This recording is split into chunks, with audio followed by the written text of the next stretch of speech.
Hi everyone, it's Dr. Rick, founder of Herbal 411, and I have a special surprise today.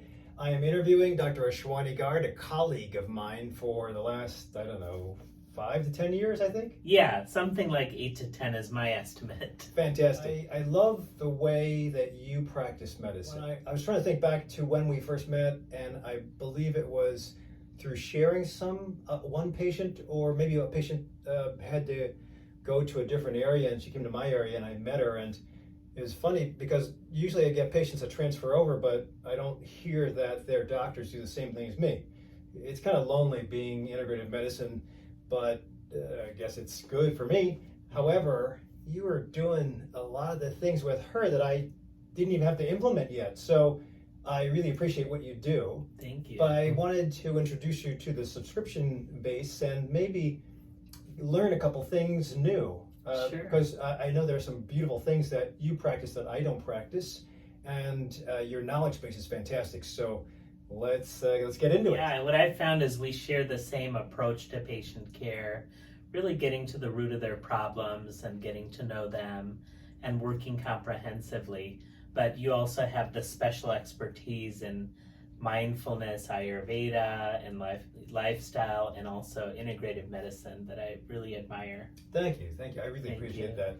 But I have to tell you, it was through default, and maybe with you too, but just for my own little story, it was through default that I've gone down all these roads, either discouraged or I wanted to have more input. So I felt that medicine was great, but it was lacking in the clinic, and I thought there's more to offer. And I found it in yoga, I found it in traditional Chinese medicine, I found it in spirituality, nature therapy now.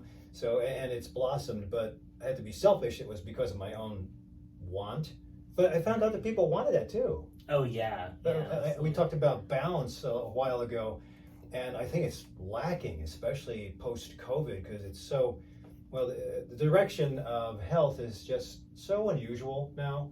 Right. I can't say it's good or bad, but I really find that when you balance those pillars that we'll talk about later, pillars of stability or good health, the formula should be automatic. You should heal stuff. I mean, granted, if it's stage 4 cancer, it's a little bit late, but it's never, I would always not discount it. I'd still throw it in there. With your experience, how have you kind of intertwined your medicine practice and your life?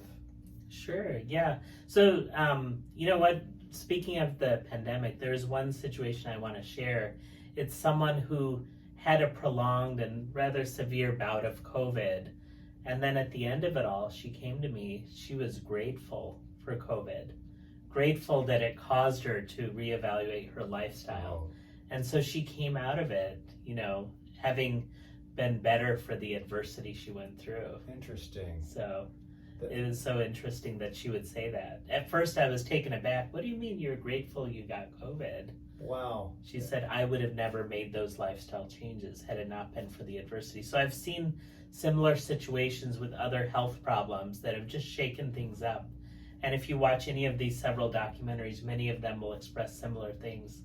That I'm healthier now than I was before I got X, Y, and Z. Interesting. So are you finding that there's, I think we spoke about this before, are you finding there has to be a shock or an epiphany that happens to get people to look into pillars? Or So not always. It's, in my case, it was not any shocking thing. It was just doing the labs and finding a few things out of the range little bit. And so 10 years ago is when I started my journey into a plant-based diet. Your anniversary. Yeah, my vegan and anniversary. Correct. So, congratulations. Thank you. So it was just through seeing my own labs and watching CNN documentary, The Last Heart Attack with Sanjay Gupta, and where he interviewed Bill Clinton. And I thought, if Bill Clinton can do it, I can certainly do it. And then we had a trip to Thailand later on that year, where everything by default was plant-based because the Thai food that my wife's relatives served was dairy-free by default, and it was vegetarian. Dairy-free vegetarian, in other words, vegan, because eggs are not vegetarian. Got it. So then in January of 2013, I did full-fledged. And my intent was only to do it for 3 weeks, which turned into 3 months, which turned into a lifetime. So now it's been 10 years and I wouldn't change it. Interesting. And you feel healthier now than before, obviously. Yes. So for me, it wasn't a big shakeup. It was just inspiration. And some people come to health changes through that. And the nice thing is the diet was the first step, but it kind of implemented other changes in my lifestyle. Did your kids, did the boys and your wife also go in at the same time? No, so they eventually came to be vegetarian. Okay. But in the end, whenever there's a vegan in the family, there's always an influence on the others, in that at first they changed out milk to soy milk and they experienced benefits. And you actually have seen my children, and I really appreciated the comprehensive approach, the bringing in of their doshas, Ayurvedic doshas, which I was not aware of. So I learned they're twins. So I learned that they have unique needs and characteristics, and that they need different things in life. So yeah, they made changes. They gave up milk for soy milk, and their asthma got significantly better. Wow, that's great. As a result, yeah, thank you. And so yeah, they still use the nebulizer every now and then, but not nearly as much as they did when they were younger. Okay. So yeah, whenever there's a vegan in the room or a vegan in the family, it just causes people to reevaluate things. And the kids eventually made their own decision to give up eating meat. And so let's say they are not vegan, but they're plant-based, plant-forward, much more than they were ever. And they're very healthy and active for it, double black belts and doing very well at school.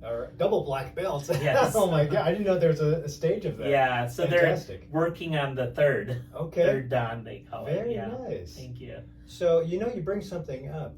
Within a family unit, within a household, within a roof, if one person is, let's not even talk about the nutrition part, if Right. one person is healthy, Right. it might have a compounded effect eventually to the others under the same roof. Oh, it usually does. So the opposite has been researched. If one person is overweight or obese, it does translate to the others. So it can bring someone down. But in the same way, one person can lift up the whole family, even if the others don't make complete changes in their lifestyle. We're probably going to talk about that when it comes to spirituality in a little bit. Sure. I think the lion's share of the healthy community is always going to be based on a couple of people, spearheaded people. And speaking of that, you actually spearheaded something recently. Oh yeah. So during the pandemic, I got together with a pastor friend who I had been talking to for many years about educating the community. We were doing something called Wellness Wednesdays in a church in Schaumburg, and we were inviting members of the community. We had potlucks. There would be roughly maybe 30 people at meetings, and we brought in guest speakers. Very nice. So, I participated in that. And then he got the opportunity to repurpose an old Christian school in Elgin, in a underserved community, in a food desert, and turn it into a lifestyle education center, not lifestyle medicine per se. Got it. So the nice thing is it's on 5 acres. They have a community garden. There's now an indoor garden.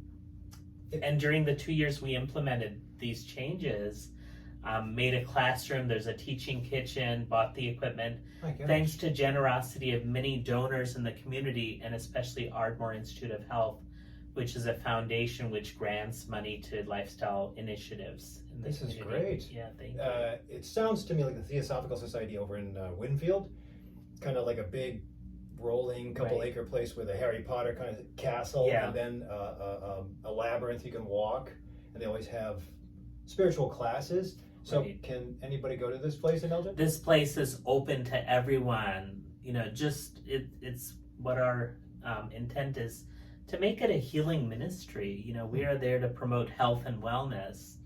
We're not there specifically to teach religion. We're there to heal people, to give them the tools and education they need. Now, they will work with their doctor. We're not looking to replace the medical world, right? But we're looking to heal them, through education. For example, the pastor that I work with, he does a program called Dr. Nedley's Depression and Anxiety Recovery Program. That program is available online for a few $100s. We give it free of charge to the community. Anyone who enters, anyone, no matter what religion they are, no matter who they are. So there are no gates. The events are open to everyone. We just ask that they register ahead of time, and they're all free events. There are cooking demos.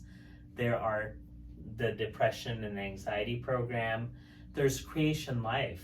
Creation Life. Creation Life is a program that we teach that I got trained in. During that training for Creation Life, I became heavily influenced by the teachings of the church as well. And, you know, for me, it was the beginning of the journey to Jesus Christ.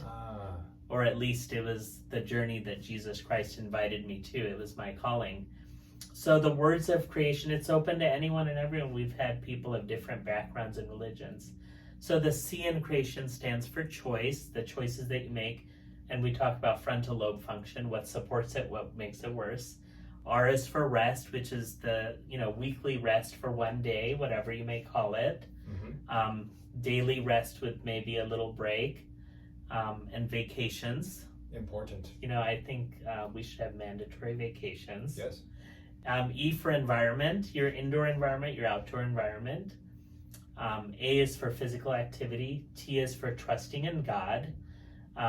Whatever that may mean for you. Of course, we teach based on biblical teachings, but different people will come with different traditions. Mm-hmm. I for interpersonal relationships. O for outlook, your positive outlook on life, and then N for nutrition, which is our plant-based nutrition. As far as plant-based nutrition, what we teach is plant forward. We don't tell people to eat meat. We don't tell people not to eat meat. We do tell them that we want them to eat mostly plants in their diet. So the best program we have is Full Plate Living, again, by the Ardmore Institute of Health, which we teach the community, and we teach them how to make healthy plant-based foods. Okay. This is fantastic. Yeah, thank you. And you know, it sounds like it's so foundational that it should be second nature. Right. But it's not. Right. In fact, I think a lot of people just kind of just blow over the religious part. I have to admit, in my practice since the 90s, I used to speak of my faith. I'm Catholic, and I go to church every Sunday, and I do the rosary twice a day. But not everybody wants to hear that, especially on YouTube. Right. And sometimes I would always want to please everybody, so I wouldn't mention it. But in my last couple of years, I said, you know, I have to do that because everybody wants to hike with me. Everybody wants to know what I do for exercise or what's the best nutrition, doc. And I was too vegan for about 3 years, and I felt great. My numbers were down to what people on cholesterol medicines are, and I felt great on it. But I felt shy to tell that to anybody. I'm not sure why, but as of lately, since I started Herbal 411, I will let that go to everyone. In fact, I have it in my questionnaire, spirituality, what is it? And then I'll dive in deeper. I don't mean to offend anybody, but I really think that if we're going to just have somebody try to lose 50 pounds and lower their cholesterol and get insulin sensitive instead of insulin resistant, that's a journey. If they're 40 years old, it took them 20 years to get there, it's not going to turn around, unless they want just medicines or surgery, it's not going to turn around in 3 months. And the year goes by so long. Just telling somebody to try intermittent fasting or switch over is usually, it's going to be rocking everybody. And if they're not ready for it, like at death's door or that epiphany of walking into the emergency room, now you got a heart attack, it's a tough, I thought it was a tough sell. But I really think that that's the glue that makes them jump from the next goal to the next goal to the next goal to the summit of where they're supposed to be. Because all the data shows it. We talked about the Buettner's blue zones, and there's always a form of spirituality in all 5 continents, in all places. Right. And it may be different traditions. So there's a way to do it very elegantly in that you don't have to ask about religion. You can say, what brings you joy in your life? And that doesn't have to include religion. You can just ask about spiritual practices. So the goal is for me to be like Mr. Rogers that way. So look at his lessons that he taught. Have you seen the movie with Tom Hanks? No, that if you really see that movie and see how he taught, he was teaching as an apostle would teach, but he didn't mention Jesus Christ. He didn't mention a word from the Bible. Right. He just lived it and he taught it. Yeah. And so, there's a verse that says, "You are the light of the world, and let your light so shine before men." So that's the idea, is that your light is shining. You don't have to say a word about religion or the gospel or Jesus Christ to inspire people. And if someone asks you, that's great. Right. But right. sometimes the more you push, the more they pull away. So True. you want to invite people if they have that interest. I like that. I think there's got to be some standard. I mean, there's population studies that Buettner studied, but we talked about the Ornish Intensive Lifestyle Reversal Program. Right. But that really proves that if you have some form of well-balanced lifestyle, you can reverse and turn around cancer and bypass, or the need for bypass, meaning heart attack. Right. Well, stable coronary disease. So, believe it or not, the Ornish studies came out in the early 90s, and we were required to read them at Northwestern University. Oh, I did. So Really? the study on heart disease reversal came out. We were required to read it, and it was part of our first year curriculum. That's great. So I got it very early on. So everything kind of matched together. I did my training at Northwestern University for medical school. Then I happened to be at Hinsdale Hospital, which is an Adventist hospital. As you know, the Adventists have the longest proven longevity in the U.S. Mm-hmm. And Loma Linda. so I had a basic background, and I didn't know much about it. I didn't inquire much about it at the time. But my work today kind of links back to both my residency and my medical school. Fantastic. All of it fits together now. It always comes full circle. Right. In fact, I'm a big proponent for exercise, and then I use the pillar or summit of exercise to reinforce somebody's nutrition requirements to support that. I just found that that's the language that usually hooks my patients into commitment. I was a martial artist when I was a kid. I practiced meditation when I was a kid without even knowing that I would be going to Chopra's yoga. Old school medicine does it, but it's coming back to new school medicine because Right. it's being incorporated back over again. At least it's being mentioned again. Oh, yeah, it's become so mainstream that many learning institutions of medicine that were very traditional are delving into integrative. For example, my alma mater, Northwestern University, is part of the Integrative Consortium. I don't know what that is. So there's a nationwide consortium of integrative institutions they have joined, but Osher Foundation is a nationwide consortium of institutions that have agreed to collaborate on research in integrative This is medicine. great. University of Chicago has some aspects. They have culinary medicine now.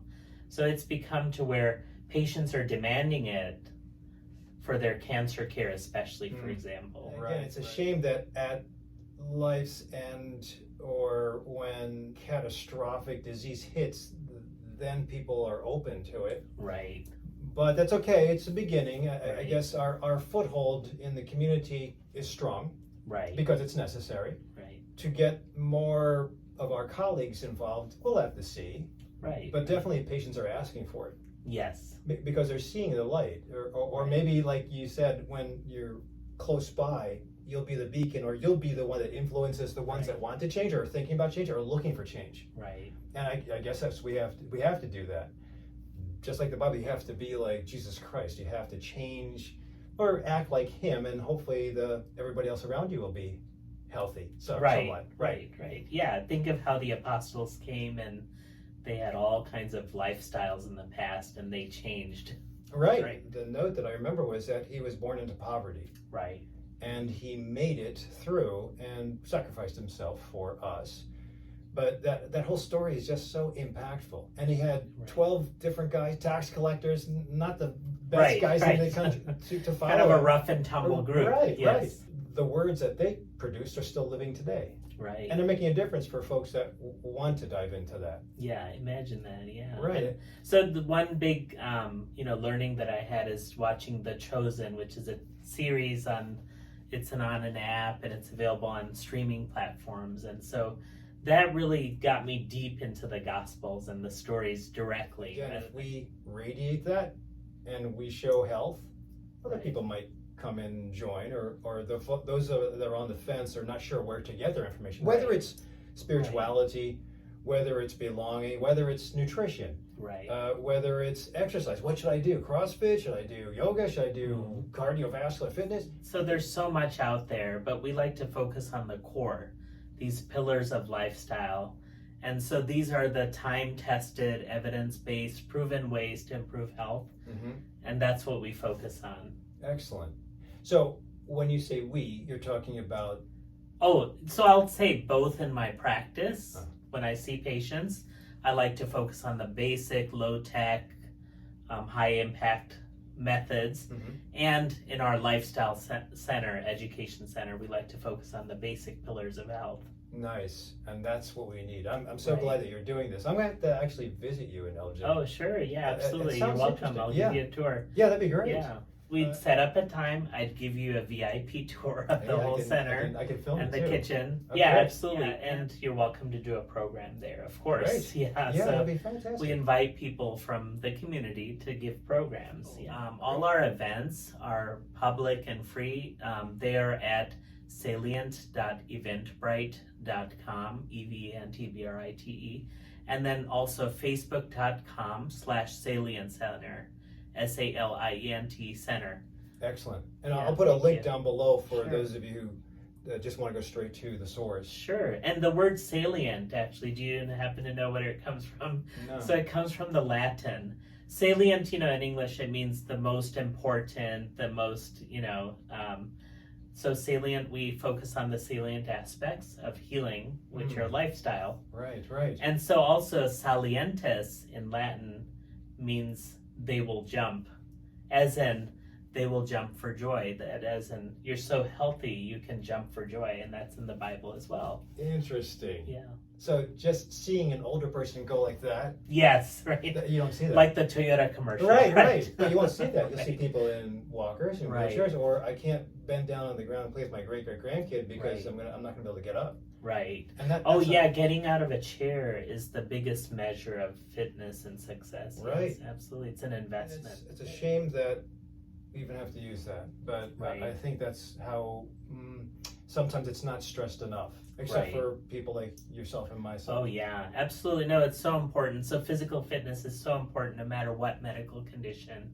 And so, cancer prevention, simple things, drinking water, being physically fit are two very foundational aspects of cancer prevention. Mm-hmm. Oh, definitely. So we have sleep that we concentrate on or try to improve, maximize on. Right. Let's just call it maximize or optimize sleep, which I think college days tell you don't worry about sleep, just have Right. coffee, which is totally wrong. Right. Exercise is important. The new type or the old type doesn't matter. Whatever you can Right. do. Movement Movement of any right, sort. Right. Nutrition, I think it's a staple. It's in your face 3 times a day. Right. I think family belonging or a sense of purpose is really important. Right. The easy way I like to remember the most salient aspects are Dean Ornish's. So his is eat well, which I would say eat plants, stress less, move more, and love more. That love more aspect is so important. I was really shocked to see when I saw the documentary. It was on PBS Nova, I believe 1991 or so. But in that documentary, he followed the initial cohort of people who did heart disease reversal. They were stable coronary disease, but severe. And so in that documentary, one of the participants was the most diligent when it came to exercise and diet, but he didn't go to stress management courses, nor did he go to marriage and counseling because he always said, I have a horrible relationship. I have no love for my wife. Oh.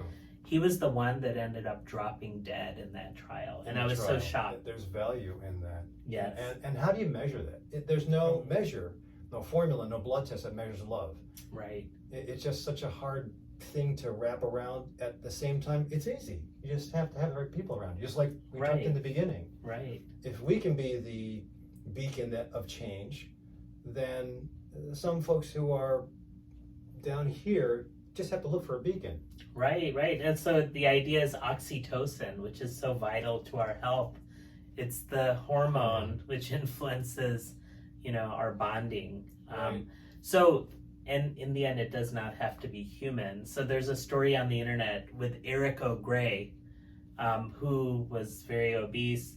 And this is an interesting story of integrative medicine. So he went to his physician who said, you know, you're so overweight, you're so unhealthy, focusing on the negative, you should buy a burial plot because you won't be around. What a thing to say as a medical doctor. So Eric O'Grey became so frustrated. You have to go to YouTube and watch it. He became so frustrated, he sought a naturopathic doctor who told him, get a middle-aged shelter dog like yourself and walk and eat plants. So plant-based diet, walking. He did exactly that. He went immediately, got a shelter dog, and so he formed a bond and a relationship. They walked together. The dog got healthier, he lost weight, dog lost weight. And so you can see how he lost 100 pounds and he transformed his life.